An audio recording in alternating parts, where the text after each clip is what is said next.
शेतकरी राजाचा विजय असो, शेतकरी राजाचा विजय असो, शेतकरी राजाचा विजय असो।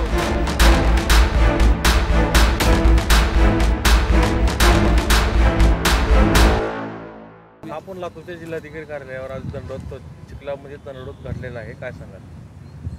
मी गेली 14 ऑगस्टपासून आज 6वा दिवस आहे, उपोषणला बसलेलो आहे। उपोषण चालू असताना मला आत्तापर्यंत 6व्या दिवसापर्यंत कुठलाही अधिकारी भेटायला आला नाही आणि कुठल्याही प्रशासनाची मला मदत झाली नाही। त्याच्या रागाराग त्याचा निषेध म्हणून चिखलाचं आंदोलन केलेलं आहे। मागणी काय?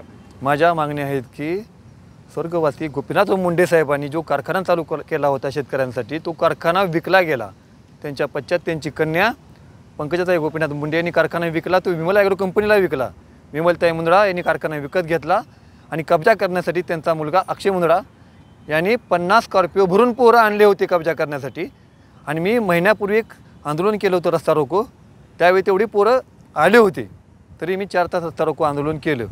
यामध्ये आमदार साहेबांनी देखील लक्ष घातलं नाही। चालू आमदार रमेशप्पा कराड साहेबांनी जातीनं लक्ष घालायला पाहिजे तेवढं घातलं नाही। अहो, शेतकऱ्यांचे पैसे बुडवावं काय नाही? शेतकऱ्यांचे 30,000 रुपयाचे आज 2 लाख रुपये होतात। 2 लाख रुपये दिले पाहिजेत आज शेअरच्या भावाने। कर्मचाऱ्याचे 10 कोटी रुपये आहेत, ठेकेदाराचे 10 कोटी रुपये आहेत आणि शेअरचे 10-15 कोटी रुपये आहेत। 35 कोटी कारखान्याला देणं असताना कारखाना कसा विकला? पुढची मागणी होती मला, बँकेने कर्ज खाते बंद केले आहेत, कर्ज खाते आणि सेविंग खाते बंद केले आहेत।